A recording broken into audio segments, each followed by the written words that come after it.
this reflection on the time you are investing. Is it really the right business? Are you really investing your time in the right thing? Because I kind of look back and I'm like, man, the amount of hard work I put in the last 20 years as an entrepreneur, now I realize if you put it here, it gets you this much. If you put it here, it could have gotten you this much. If you put it here. So it's like that whole perspective on scale. And I was thinking about it the other night. I was like, hey, this is literally what I was thinking about, not related to TEDx Talk, but I was like, gosh, what is one message I could give to an entrepreneur 20 years ago who's getting started, like a young entrepreneur? And I'm like, dude, time. Like, it's every hour you spend on a webinar or on a podcast, or like every minute of your time, it's just freaking counts. Like, what are you really diving into? What problem are you solving? How valuable is that problem?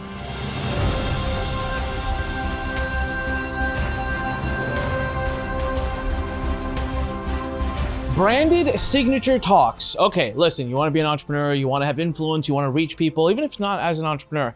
You want to help change lives, you want to help change the world? I hope the answer is yes.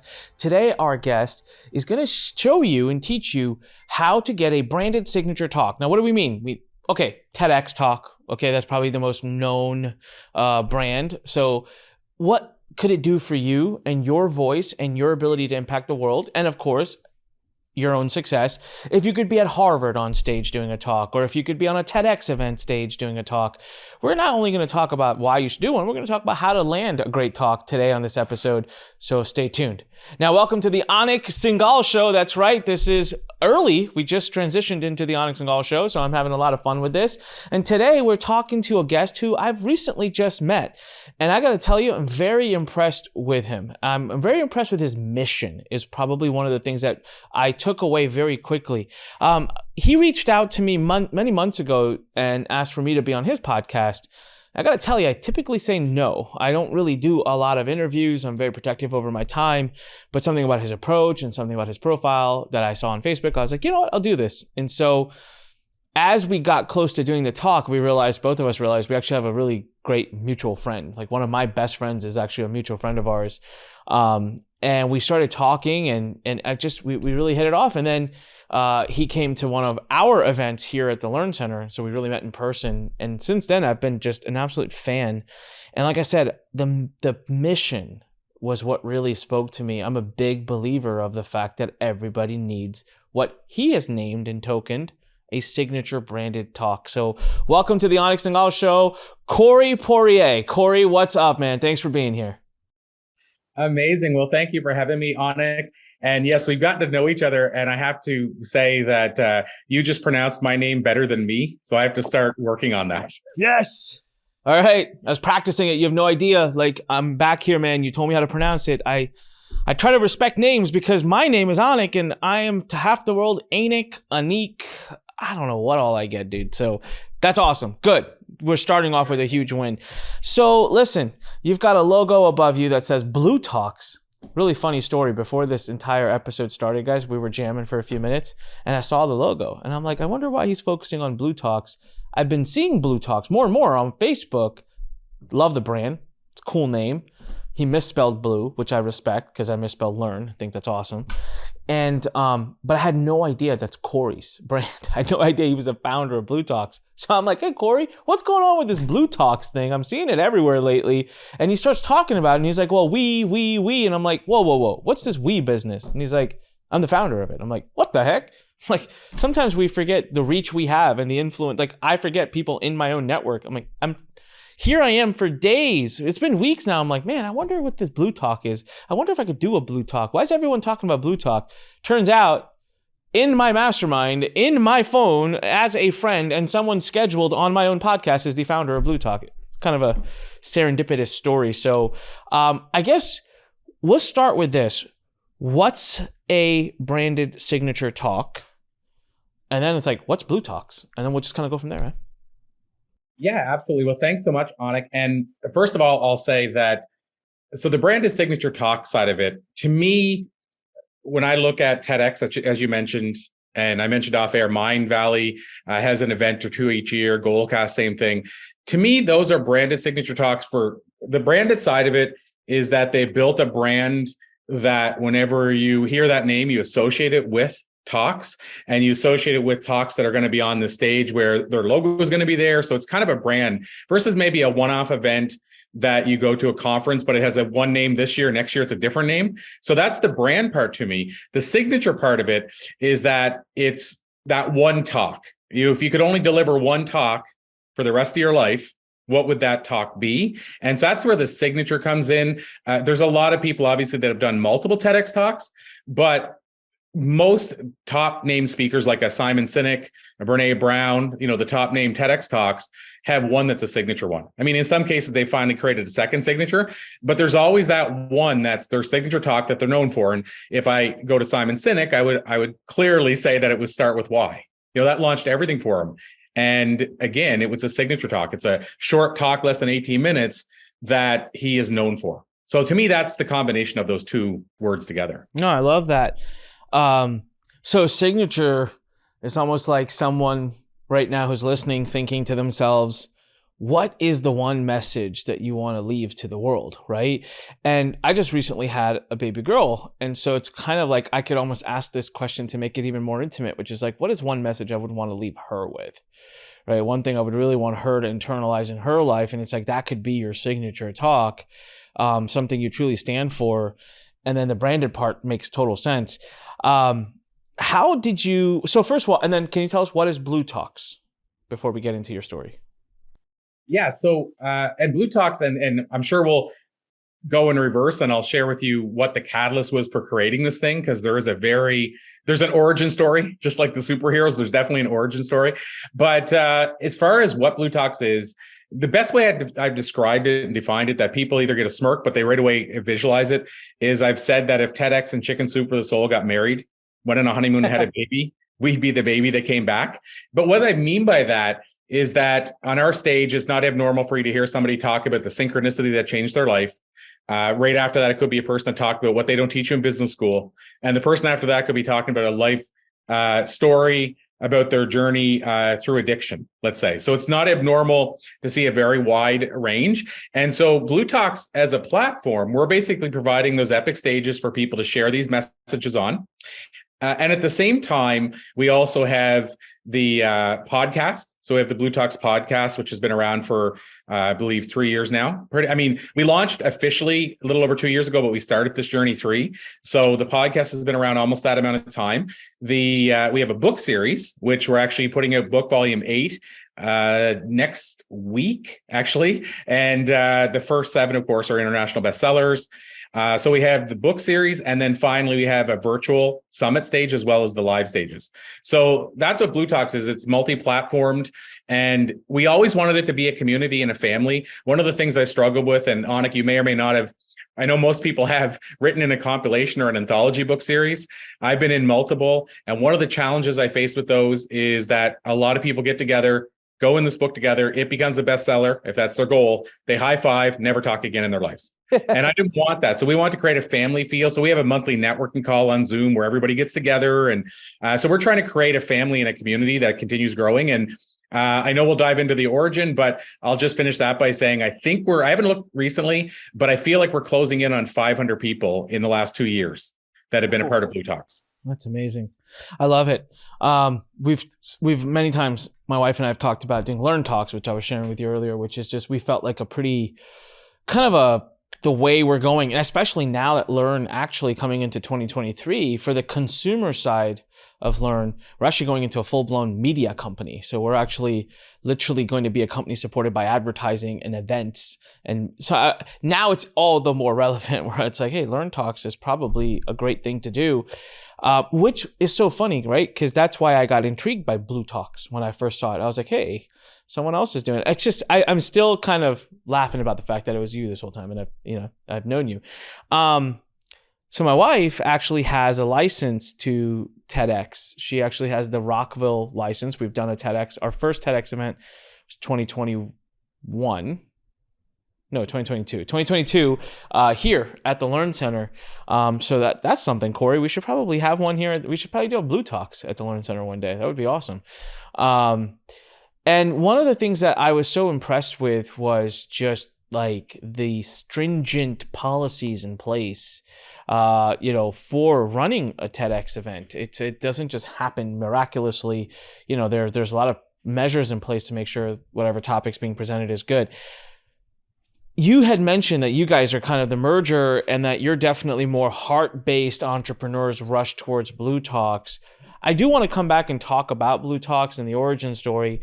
Let's just first make this about our listener. Why do you feel, right? I've done a TEDx talk and I will give my experience from that, but why do you feel it's important for everybody? Now, is it? If I'm not an entrepreneur, if I'm just an employee or an executive in a company, like, who is this important for? I guess let me ask that question. So it's a great question. And I have to answer it also from the perspective that I've done 3 TEDx's. So, I want people to be clear that I'm a huge fan of the TEDx approach as well. I've done, we were talking earlier, but I've done PMX Talk, which kind of came around and then disappeared, which was Podcast Movement's version of a TEDx. I've done a thing called, there's a Mo Mondays organization, and I've done multiple Mo Mondays talks. And so I've been around this branded space for a while. And so the question becomes, why would I do these things? What was the benefit? What was the reason? So first of all, I would say anybody can and maybe should do a branded talk. And the reason I would think you would want to do it if you never ever plan to get into business, and maybe you're an employee at a company, and that's that's your role, meaning that's what you're happy with, that's where you want to stay, you don't want the stress of running a business, all that kind of stuff. I would say the reason to do it in that case, and I think it's does it appeal to you if you do it in that case? But the reason to do it in that case goes back to you just having a daughter, me having a 2-year-old and a 5-year-old. It's the legacy side of it. So then in that case, for those people, I call it a legacy talk. It's that one talk, that message that's out there that, going back to our original point, it's just like book. I think everybody should write a book, even if only their family reads it, so that their life story, their origin story is there for their family forever and future generations. So that's the same reason I would say to do a legacy or a branded talk. But obviously, I'd be remiss not to say that the people that benefit the most from the branded talks are the people that either are consultants, speakers, have their own business, what have you. The interesting thing around that is, and you probably saw this when you were working with TEDx, is they're not really looking for motivational or inspirational speakers. So the irony is that a motivational speaker would benefit heavily from a great TEDx talk. I mean, I would say Simon Sinek, even though he's educational and teaches a lot, he's still a motivational speaker. And, he obviously that benefited him greatly. Tony Robbins has done a TEDx talk. I think we can safely say Tony's a motivational speaker, even though he wouldn't define himself that way. And, but yeah, so I mean, they've done TEDx talks. So I think, yes, speakers benefit, but it's interesting. TEDx isn't looking for that. Having said all that, I think the people that benefit the most are the people that have some sort of business. I'll call it a back-end business, but some sort of business that they can leverage this for. And at the same time, the why is the credibility that comes with it. So for example, when it comes to TEDx, this is the way I can describe it for the power of TEDx is whenever I go do a talk and people get my bio, and for whatever reason, somebody sent my bio, let's say a team member sent it and they didn't put TEDx first. What happens is the organizer of the event reverses my bio. And the first thing they always say is TEDx. The second thing, interestingly enough to know, is Wall Street Journal USA Today bestselling author. And now the third thing is becoming bLUTalks. And the goal is obviously to have that to be the first one they want to switch. But my point is that they put TEDx first for a reason. And the other side is what I notice, Anik, is whenever they introduce me, I always, you're always trying to learn from these things. So I look when I read my bio, and the minute they look over at me is when they hear multiple time TEDx speaker. So to answer your question as to why, it's really the credibility that you're going to get from this type of a talk. And then the second thing is, whether you're an entrepreneur or a speaker, the credibility of people going to your website and seeing that talk. And then I guess, the third part is whenever people, over the years, I've studied this because I've helped so many speakers get on stages, that the number one reason people hire speakers in surveys always is saw them live myself. But the number 2 reason is saw a video of them speaking. Number 3 is a friend saw them and recommended them. So seeing their video is even more powerful than the friend saying they're awesome. And then, of course, it goes down all the way to cold call or whatever that looks like.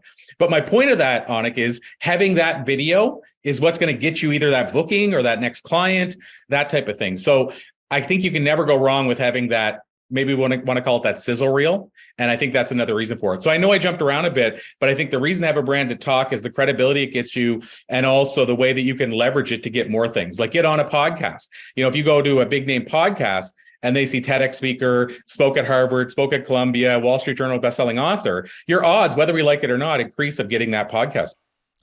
Absolutely. Listen, I have a podcast. I book guests on my podcast, and I can tell you, see, there was I'll go back a little bit. So I was talking to a very successful consultant who worked at one of these big, I think it was a McKinsey consultant, and McKinsey only hires Harvard graduates and yada, yada, yada, yada. And I'm not a Harvard graduate. I didn't get an MBA, and I don't believe in traditional education much.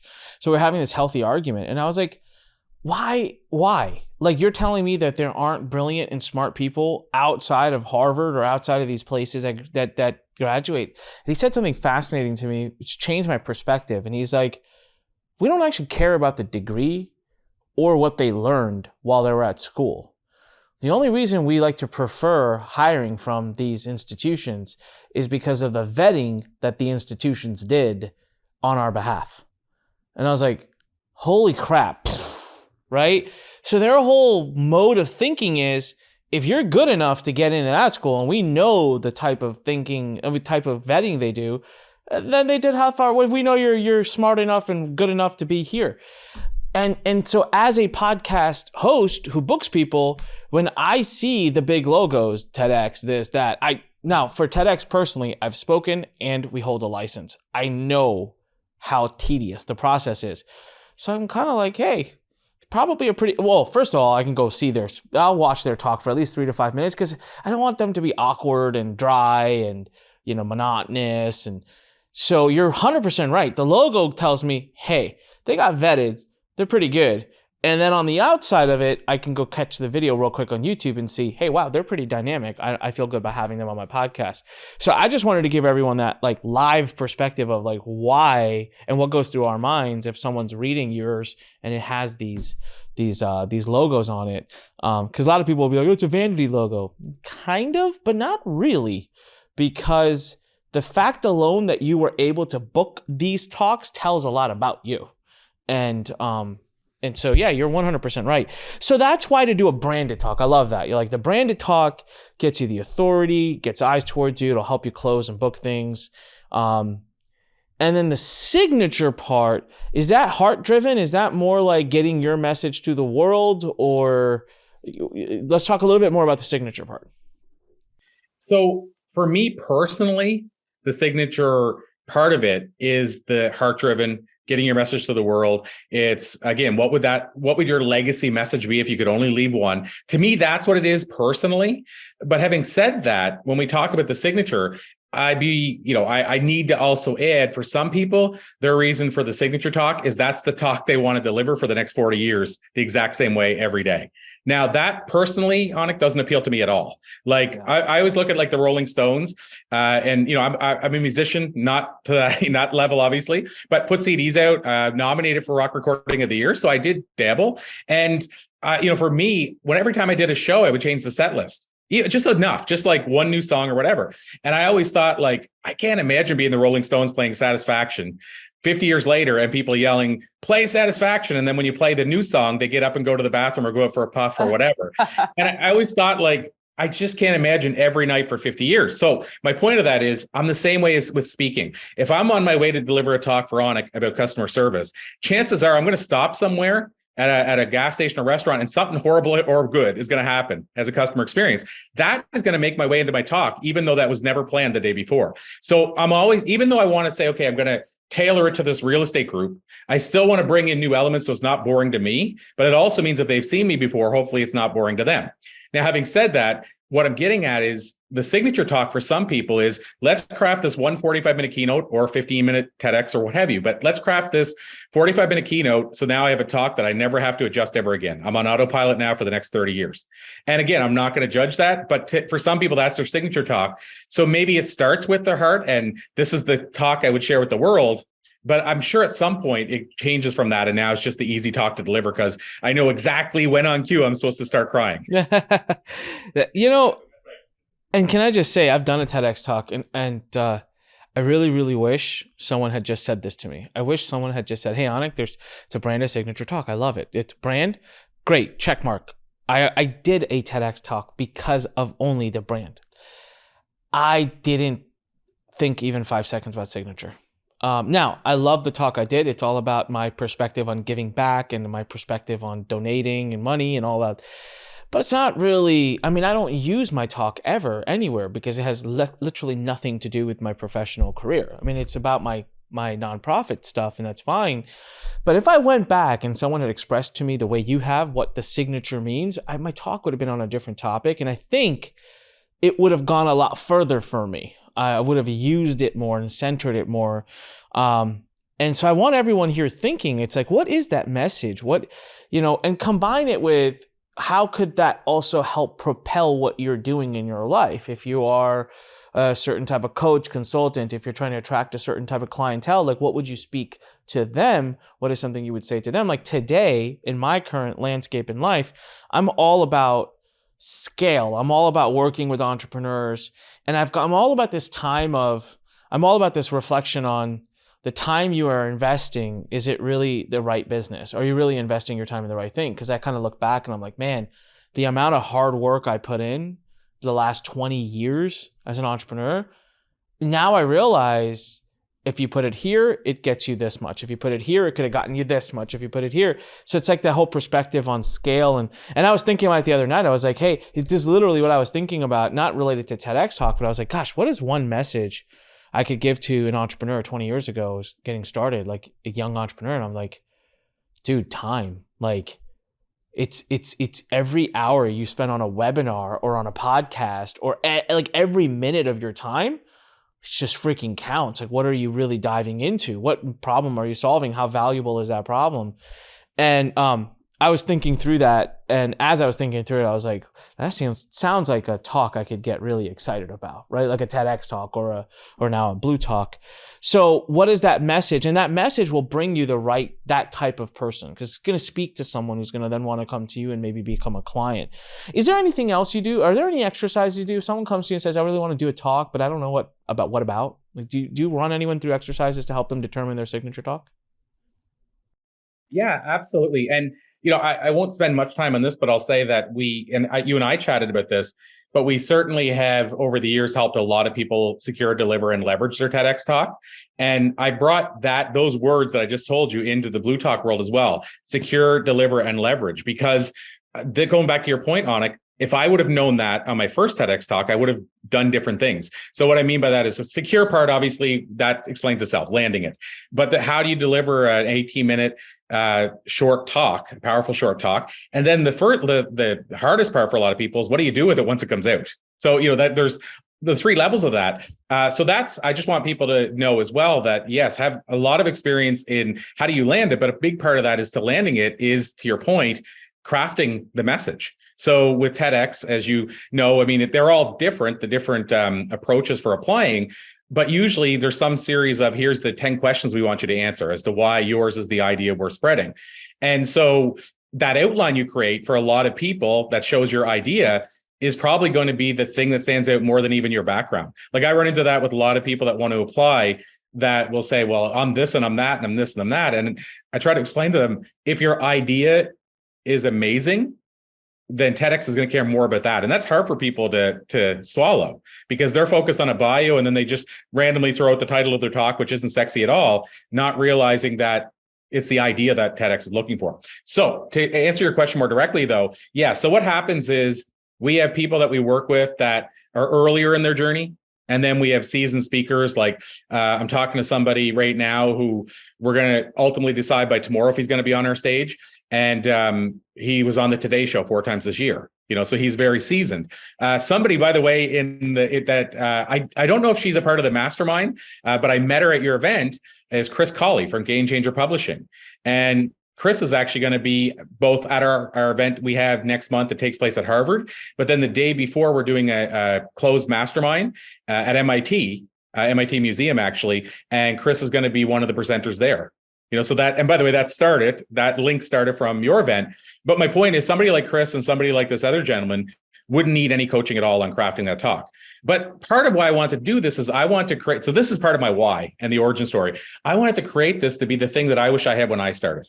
It took me 15 years to get, to get on a stage like that, an epic stage, or to get any real big media exposure. I mean, I was getting stuff along the way, but it took a long time. And I thought, what if I could leverage my network and community and the work I've done to get people there that much quicker? And so I love working with people that are early on and they're not 100% sure. You can tell they have charisma. You can tell they're going to be a good speaker, but maybe they don't know what idea to bring to us. And so what we do as far as how we get people ready is we have a couple of layers. One is, I'll call it a pre-recorded masterclass. It's 5 weeks, recorded a number of, probably 2 years ago. It's 5 weeks of, there's both parts, there's speaking and writing, because they go closely together. The speaking side, it's basically me revealing what it took me 20 years to learn in the trenches, watching, I don't know how many speakers at this point. If I've done 3,000 talks, I've probably seen 8 to 10,000 speakers. So it's me revealing the high level stuff I wish I would have known. And then the second week is me interviewing Tom Ziegler. I'm sure you're familiar with that name. Asking Tom exactly how his father became one of the best presenters of all time. Third week is me talking about writing. Then I asked James Redfield, who wrote Celestine Prophecy, 30 million copies sold, how he did that. And then we do a summary. So we give people access to that masterclass. We also do a group coaching call. We do 2 of them, in fact, leading up to the event live, where we do more speaking coaching and we answer their questions in real time. And then this is the part I don't share often, so I probably shouldn't say it on a podcast. It's going to reach a lot of people. But if people reach out and say, I'm almost there, but I still need a bit of help, usually we'll get a team member on a call with them. And I say on it, we don't announce this because it's not scalable. And at the same time, if I were going to be charging to get on calls to do that, it's going to change the pricing dramatically. So I would rather, if it's that one person that's going to change everything for them and they're early on and we can make the biggest difference, I don't mind us getting on a call with them, but I don't want to advertise it as part of what comes with it, because then you know what happens, right? I just told you we had almost 500 people. You can imagine doing 500 hours because every single person gets a coaching call.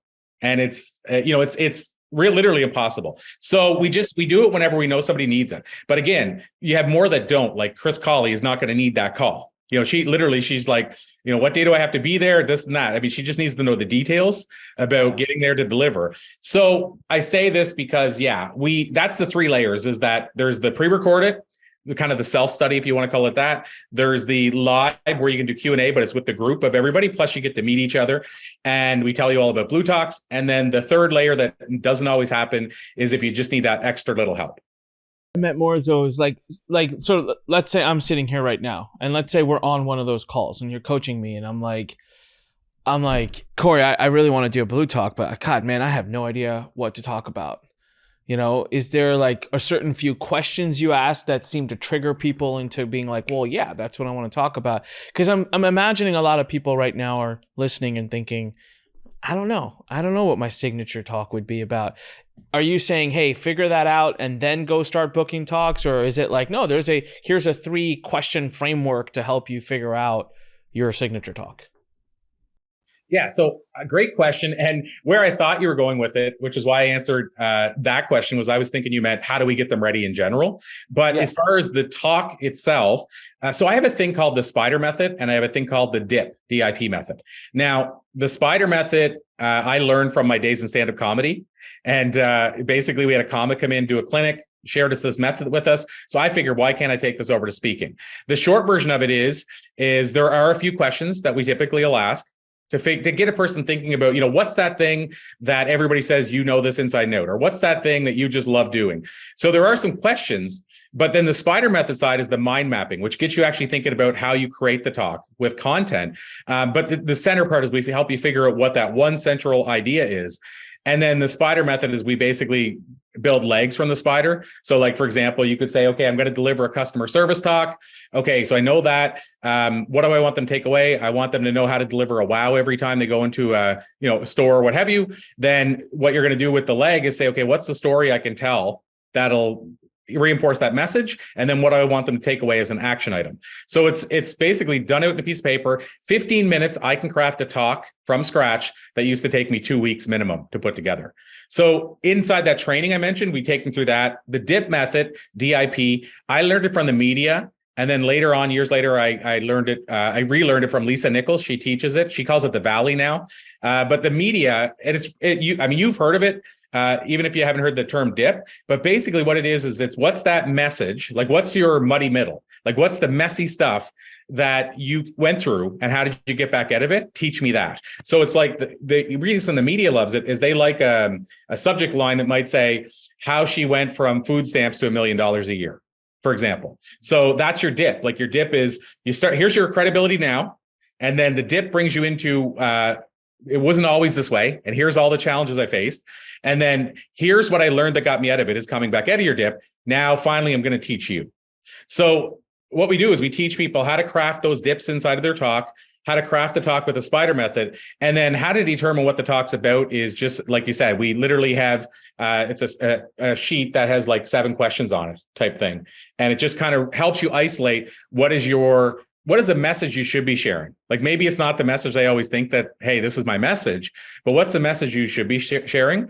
Now, it's not foolproof, which is why we still sometimes end up getting on a call, but it gets you there. Like, it gets you thinking, the mind mapping gets you thinking about how to structure it. So hopefully that answered the question. Yeah. Do you know some of those questions? Like I'm almost feeling like I want to go through it right now, where I'm like, okay, maybe use me, kind of as a case study here. It's like, hey, I would love to do another. Actually, we really could just use me, because I'd love to do another TEDx talk, or do a bLUTalk, or speak at Harvard. That's not on my credentials right now. But I genuinely don't immediately know. Like, there's people that are just like, for you, right? It's like, your thing is, hey, I would do a talk about why you have to do a talk, right? Like, that's my thing. That's my message to the world. I'm a little scattered lately. I really am a little bit. My message 5 years ago was very clear, but I don't really feel like that's my signature message right now. So I'm almost wondering if we role play a little bit, and then the person watching kind of gets to benefit that, because they're answering the questions on their side. So it's like, do you know some of those questions? What would they be? Maybe we can go through a few of them right now. Yeah. So I can take you through the biggest one that comes to my mind without looking at it, because as you said, like, it's not all front of mind, but the big one that I do now, some of this you may already have a handle on, and it may not necessarily get you to your signature talk, but for a lot of people it will. And I'll explain what I mean by that. So the core one that we really focus on is helping you figure out what your passion is.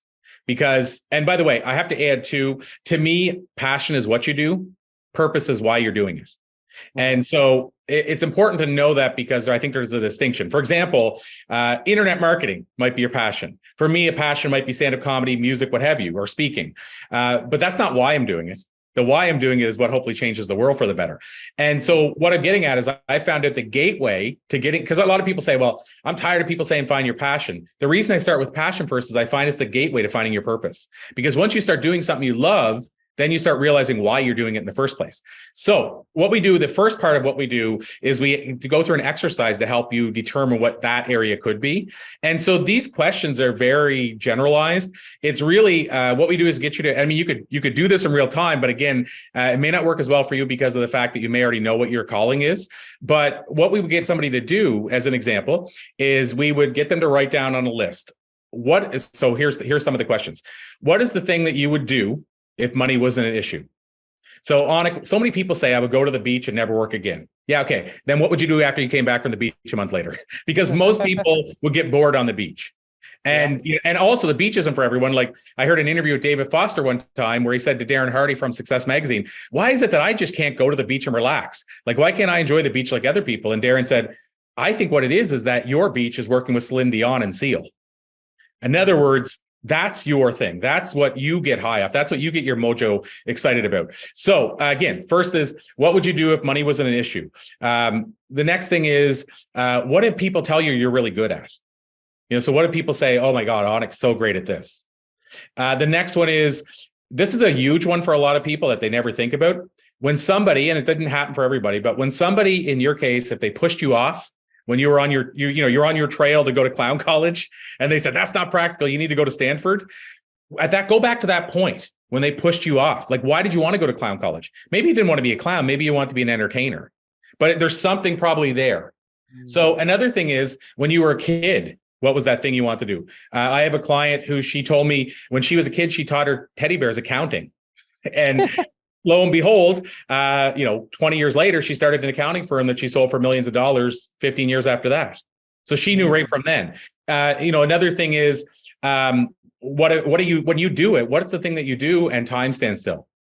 Like, in other words, you don't watch the clock. And then it goes, so interesting. We talked about one of the questions earlier. So now another one is, so this is going to go to the message, but what's the thing, if you could only do one thing again for the rest of your life, what would that thing be? And so what the ultimate situation here, and I mean, again, there's more questions than that, but the ultimate situation just for this, that's just for one question, but all those building questions are to find out what's the thing that gets your mojo working, because chances are that's a message that you would want to share. And so this is the start of that. But what I'm getting at is, like, when I do my list, going back to what I was saying, it could be stand-up comedy. That's one thing I would do.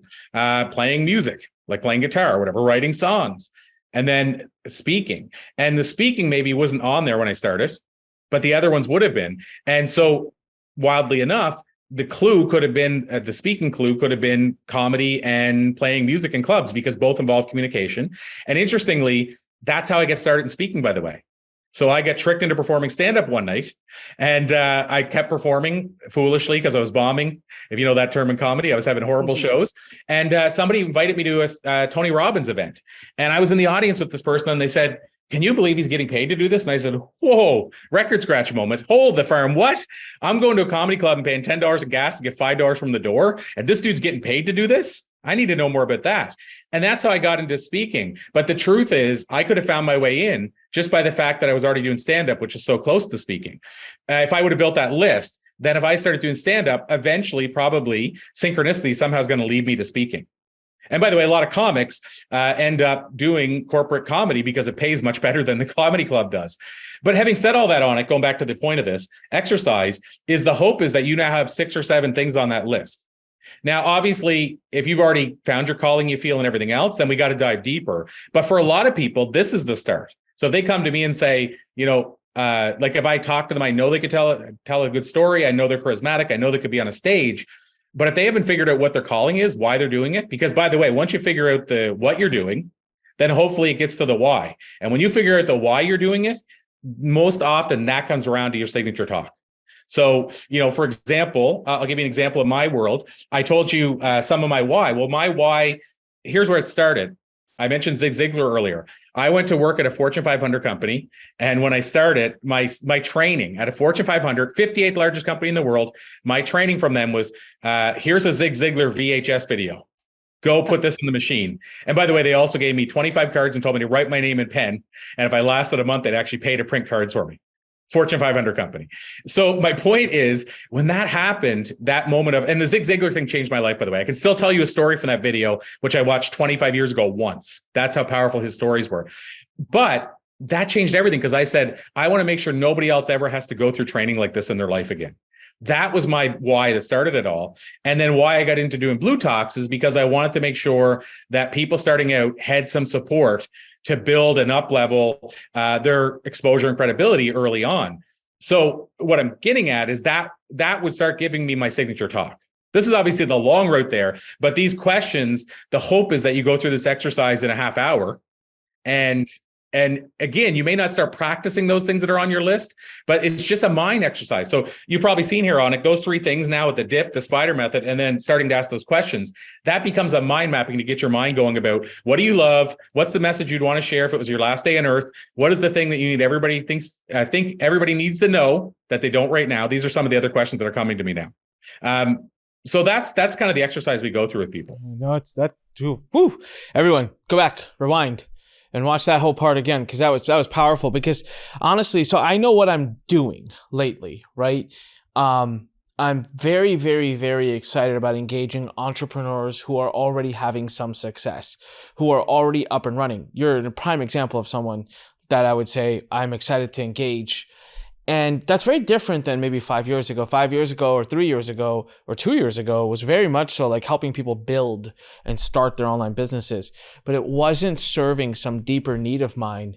And I couldn't figure out what exactly it was, but it wasn't making me excited or happy anymore.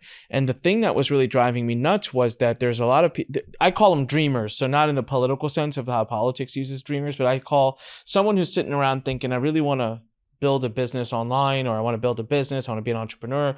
They're a dreamer until they're actually an entrepreneur. And you're actually an entrepreneur, in my opinion, you've got to at least been in business for a year and have done at least $100,000. I think at that point we got something. You've shown that you're officially an entrepreneur in my mind. I just made that up. So I started saying, you know what? Like, a lot of dreamers are just exploratory. They're in research phase. Like, how many times have I Googled something? Doesn't mean I want to become a professional in it. I just was curious, and so I'm looking into it. And I bought courses about things. I've taken 10 hours of flying lessons, and kind of after that I was like, yeah, I don't know if I want to be a pilot. Like, it's a lot of work, and maybe it's not that important to me. But and I feel like that, like, right? Like, a lot of people. So for me, I'm like, why isn't this doing it for me? I thought my mission was I want to turn everyone into an entrepreneur. And actually what I'm finding out, Corey, more and more, and listening to you help solidify that even more, is my deepest why. The thing that makes me most angry, the thing that I can get into an argument with someone and get deeply like bothered by, is our current educational system. Our traditional institution-driven educational system, which I think is absolutely just a waste of time and effort and energy for 95% of the people that utilize it. And I've had this feeling for 20 years, but for the last 20 years, my business, I thought I was addressing that because I was like, I'll just turn everyone into entrepreneurs so that they don't need to go through the traditional educational system. But also 20 years of being an entrepreneur, one of the biggest things I've learned is not, you know what? Most people should not be an entrepreneur. That's actually what most people should not do. So my whole theory 20 years ago of everyone should be an entrepreneur is actually the exact opposite. It is not true. So now I'm like, well, crap. If that's not how I'm going to solve the problem, I innately saw what I started doing this year. It was almost subconsciously. I said, well, I'm going to go find the Coreys, and I'm going to go find the other people who are out there already doing it and help them magnify their message.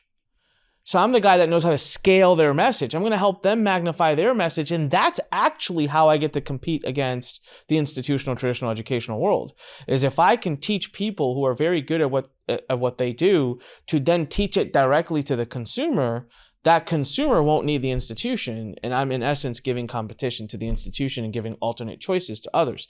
So my why has stayed the same for 20 years.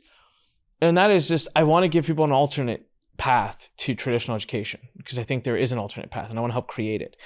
But what I'm doing has changed, and that's gone to today. So I'll tell you right now, man, by listening to you talk, that's what came through for me.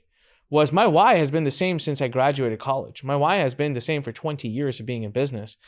But the reason I was not fulfilled was because the what no longer fit it.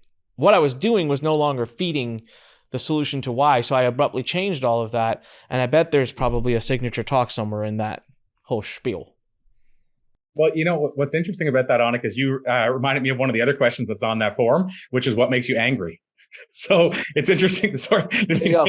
But that just, it's wild. Because I'm like, okay, I'm trying to remember all of them because, again, there's 7 or 8. So trying to remember them all. And especially with that first one where there's so many like sub questions. But to your point, Anik, one of the talks that I delivered on our stage, delivered it on site at Columbia. And I don't want to give too much away, but I'm also big on how can you have somebody experience your talk? So just the backstory of it is I went down to, I'm trying to remember the name of the area in New York, but anyway, I went to the area where when you always go, it's where you can buy the fake Rolexes and what have you. And it's funny because I have a Rolex that looks so similar. Like I'm like, it's amazing how well they've done with these. And I was like, I don't want to take mine in case I do it to mine and by mistake, thinking it's the fake one. But I bought this fake Rolex, and then I opened my talk talking about materialism and how I have to separate myself finally from it, and no better place to do this than the university like this. And then I took a hammer out, and people saw where I was going with this, and then I smashed the watch. And you hear the gasps, like people like, oh, because I talked it up saying I bought it used, but it was still like 18,000. Like I didn't want to make it look like it was $100,000 Rolex, because then people like, oh, this doesn't seem go. I doubt he'd do that or what have you. So I did that talk, but the purpose of the talk. So here's why I did that is once I did that, I basically took off my jacket, my sports coat, and I said, how easy was it for me to convince you that was a real Rolex? And the talk is about what I call living the unfiltered life. And so what makes me angry is seeing so many people online running a Facebook ad showing them in front of a mansion that they don't own, telling you that you should try to strive to get that mansion. Oh, and what we don't see when the camera turns off is the person that really owns the house coming out and saying, get off my lawn and stop filming here. Get off my lawn. That makes me angry. So in other words, and what doesn't make me angry is people teaching somebody how to make 7 figures as long as they've made 7 figures. Like, don't say, let me show you how I made 7 figures when you know in your heart that you didn't. And so that's the thing that made me angry. So I started doing this talk called Living the Unfiltered Life, which is really being authentic. And if you've made, to your point, if you reach 6 figures as an entrepreneur, I don't know the percentages, but you're probably in the top 50% of all entrepreneurs or less, maybe top 20. I don't know the number. So couldn't you, isn't there a big enough audience for you to teach how to get to 6 figures versus trying to pretend you're at 7 when you're not? So anyway, that's a tangent, but that's something I get angry about. And so that became one of my signature talks.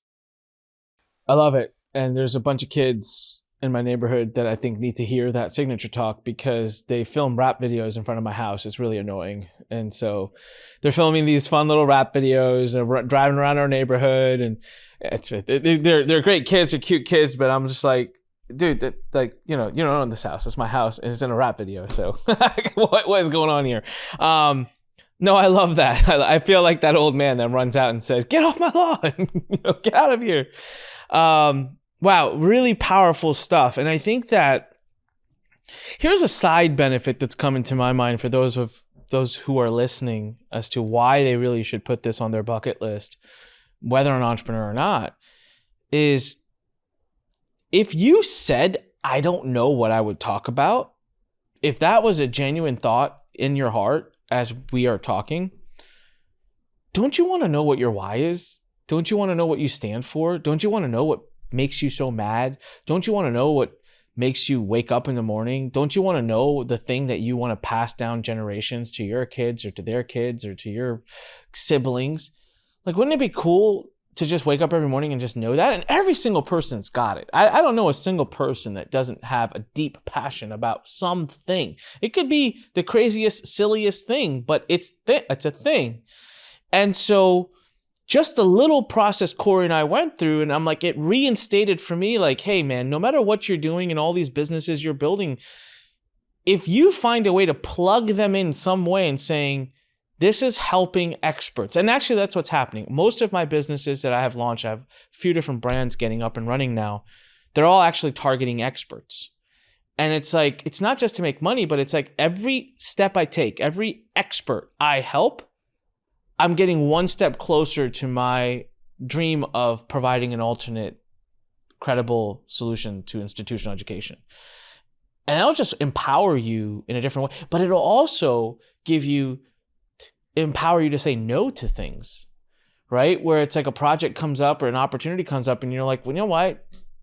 No, because I don't feel like that's helping me towards my why. So I kind of feel like just go through the process of learning how to do your signature talk. So you figure out what your signature is, and whether you do the talk or not, you already got like 70% of the benefit because you went through the exercise, and now you get to go do the talk and make it public. So Corey, we talked, you had a 3-part, I wrote this down, I loved it. Secure, deliver, leverage, right? We've talked a lot about the deliver part. We've spent most of our time on the deliver, which I think is powerful.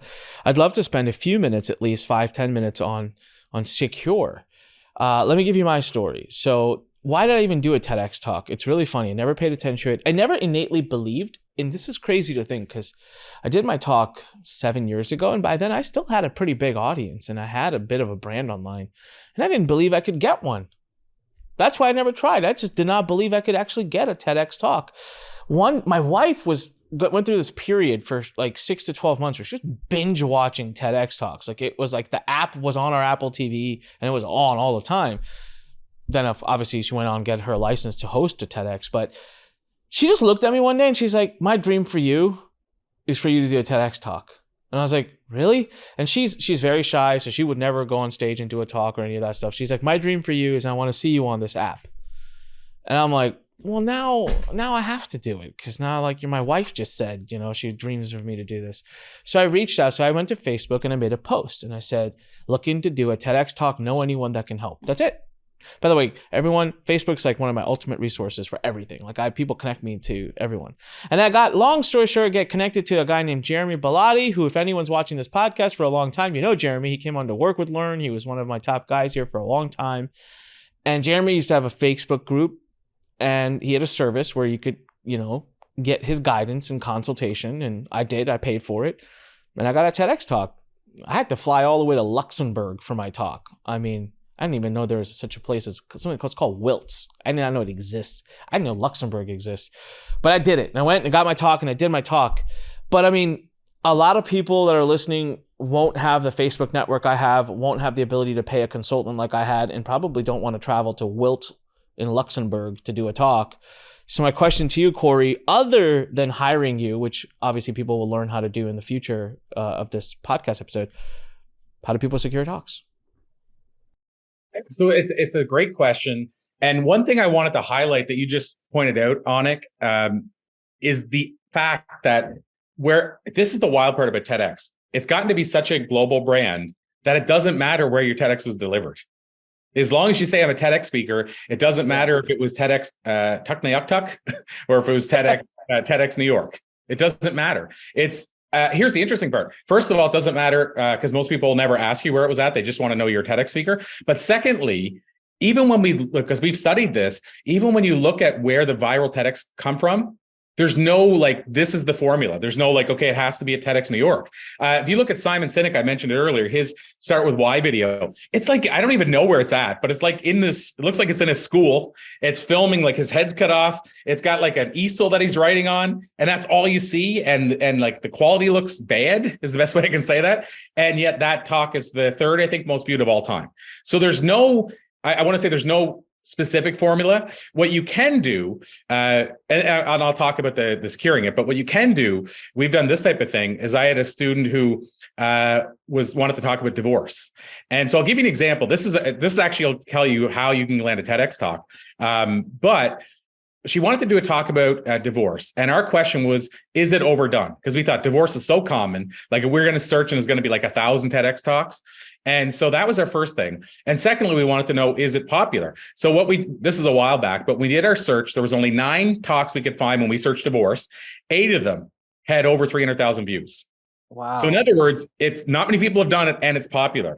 But what she did, and this is the thing we did differently, is we basically figured out what is her take on divorce that's unique from anybody else. So long story short, we came up with the talk title, which will tell you probably most of what you need to know about her talk, is Surviving My Forbidden Divorce. Wow. And so she comes from a culture where divorce is forbidden, basically, but she was in a really bad marriage, and even her parents, just because of basically conditioning, wanted her to stay in it. Now, she did get out of it. She, made peace with her parents, but the whole thing was she wanted to teach and show the Western world what actually happens in a culture where divorce is forbidden. And so what I'm getting at is that's an idea that not many people are going to bring to the stage. Another student we had, her talk, I forget the name she had, but it was really long. So one thing I'm telling you is you come up with a really clever title that supports a really clever idea. And so her idea, I forget how, the title was really long. So I told her to come inside our Facebook group and start pitching it around. And let's get everybody and I know you love this kind of stuff, but let's get everybody's feedback to try to change your title. Ultimately, what we got her title down to was from stuttering to standing ovations. And what it was, she had a stutter when she was younger, and now she's a speaker, a paid speaker. But she finally shortened it just to stuttering to standing ovations. So she didn't even need the from. But the key thing is she had a pithy title that was short, but also the idea behind it again is there's not, I don't know the percentage of people in the world that had a stutter for many years, but I don't think it's a massive number compared to the population. So again, it's a unique talk. So first thing what's your idea that's unique enough that can change the world? Secondly, around that idea, when I've asked organizers what they look for in a good TEDx talk, this is kind of what I got in a summation, and it sounds weird. It's an enigma. I call it an enigma within a riddle. But basically, they said an idea, a new take on an old idea that's shared in a way that we can understand it, but shared in a way it's never been shared before. If you dig into that, there's a lot you can take from that. But essentially, it's like they want an idea that's comfortable, but they want a new take on it that they've never heard before. And at the same time, they want to understand it in a very simple way. So that's, first of all, having a powerful idea trumps everything else. But secondly, if we go into the logistics, and I'll just tell you one strategy that kind of sums up what I'm getting at, is if you want to get into the deep part, and like you hired somebody, the benefit of that person is they probably know the thinking behind the TEDx approach. You now know it because of licensing it. But an example is you'll see a question on a TEDx application that says, how comfortable are you delivering this talk and how many times have you delivered it? So any speaker in the right mind would think, okay, they want to know I'm comfortable, so I better tell them I deliver it every week. But as you know, with TEDx, they want the new idea. So I talked to one organizer who told me that question, 99% of the people get disqualified from that question. They have 2,000 applications. So your odds go up to what percentage is that just by actually answering the question in the right way. But you have to know how to answer it, and most people don't. And then the other part I would say is, and there's a trick in here, there's a bunch of things that we teach on hacks, but even if you just understand this, it'll change everything. You need to figure out who the organizers are of the TEDx you want to apply for, and you need to get on their radar so that they know you. So what happens is, let's say 2,000 applications, let's say 1,950 or 1,975, they don't know that person from a hole in the ground. It just comes across the desk. So you can imagine at those big events, 5 organizers trying to sift through 2,000. Eventually, they all run together. But what if Onik found a way to get on their radar so that when your application comes in, 5 out of those 6 organizers say, I know this guy. I see this stuff he shares all the time. I love it. Your odds, those 2 things I just told you, your odds go up from less than 1%, and I'll back that up, by the way, less than 1% of landing a TEDx to up to maybe 40, 50% just by those 2 things. So when I say less than 1%, if you go to the big TEDx events, it's not abnormal to have thousands of applications, say 2,000.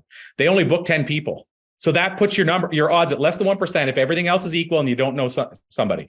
You only get as high as about 10% because and here's another, by the way, here's another hack. Go to a smaller TEDx event. The tiny ones sometimes only have 80 or 100 applications. So if you go to one of them, then your odds are 10%. But if you think about that, if everything's equal, your odds are only 10%. Even when you go to the small one.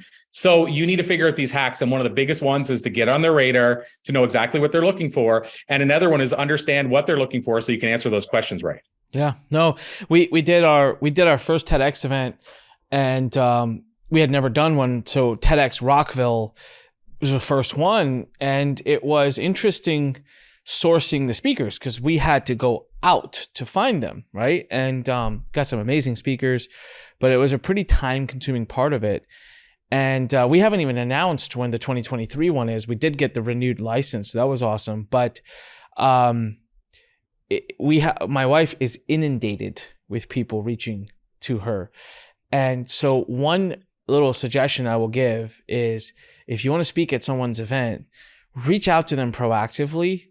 As part of getting on their radar. But if you just do the submission process, not saying you won't get looked at, but I'm just kind of observing my wife as she's reviewing, and we haven't made any decisions. And when I say we, I mean her, because I'm not allowed to have any involvement in this, and I respect TEDx's unofficial request of that.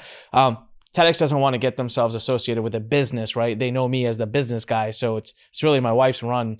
And it's funny because she did her first TEDx event, and she asked me not to speak at it. So I was like, well, that kind of hurts, but okay. She wanted to use our facility. I did pay for all of it. And then she asked me to MC it. And I'm like, so I'm doing all the hard stuff, paying the bills, but I can't be anywhere publicly acknowledged with it. And she's like, yes. I'm like, all right, do it for you. But I'm watching her just from a distance as she's reviewing the next speakers. Those who are reaching out and are getting in front of her proactively are innately, as human nature, getting more attention. That's just the way it's working. Now, please, that does not invite you to start blasting my wife with emails, and she will kill me if you do that. So, don't. The easiest thing I'll tell you is one of the rules that TEDx has put together, which I actually really like, is they're getting a lot more serious about local events doing local speakers. So they're watching the ratios now. So if we fill up TEDx Rockville, just all international speakers or all people all over the country, they don't like it. You can maybe 1, 2 max. So there you go. Please don't message my wife unless you live in Rockville, Maryland.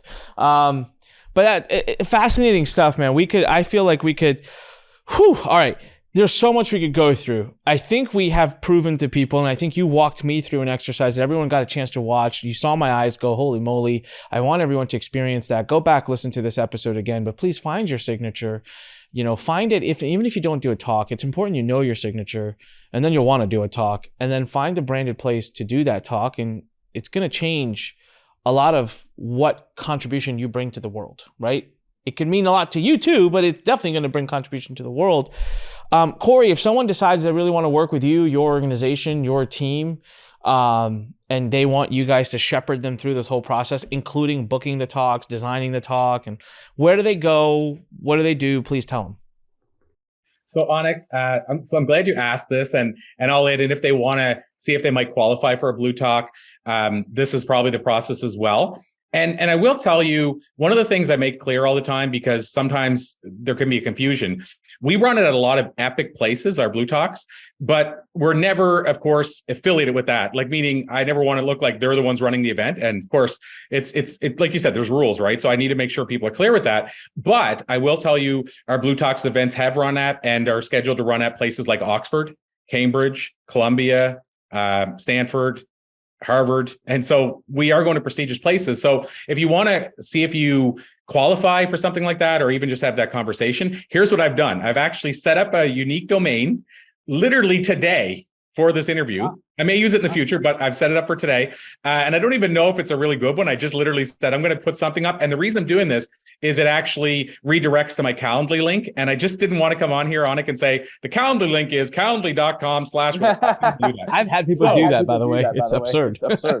Well, and I just know people aren't going to sit there and write all that down and stuff like that. So here's the easy way, even though it's spelled wrong, like with learn. But what I set up was speakonblue.com. Oh, I like that.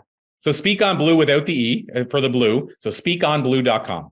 And if you go there, it'll give you access to the calendar, schedule a call. And we're definitely one of those groups where if it's not a good fit for you, it's not a good fit for you, but it never hurts to explore it. And of course, it also gives us an opportunity to see who's a good fit, because even though you mentioned your wife is inundated, we are as well at times in terms of people wanting to get on the stage. But we'll always, like yourself, probably like in your business, like your wife in TEDx, we'll always still try to find that diamond in the rough, that speaker that's going to change everything. So we're still always looking.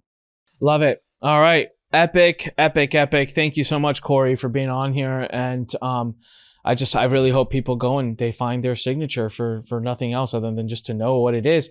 Guys, go to Speak on Blue. BLU, no E at the end, speakonblue.com. We'll put the URL in our show notes. We'll put it below in the description. And make sure, of course, you subscribe to this podcast. Tell everybody about it. The Anik Singhal Show, bringing you a different variety of episodes now with a different level of in-depth knowledge. So I really hope that you guys enjoyed this. Corey, thank you for being one of our first guests on the Anik Singhal Show. Guys, go ahead and hit subscribe, leave a comment, click like, do all that jazz. And if you're listening to us on any of the audio podcast episode platforms, please make sure you leave a great review for us and hit subscribe. Thank you so much. And as I always say, and will continue saying, even on the Anik Singhal Show, when life pushes you, stand straight, smile, and push it the heck back, everybody. Talk to you later. Bye.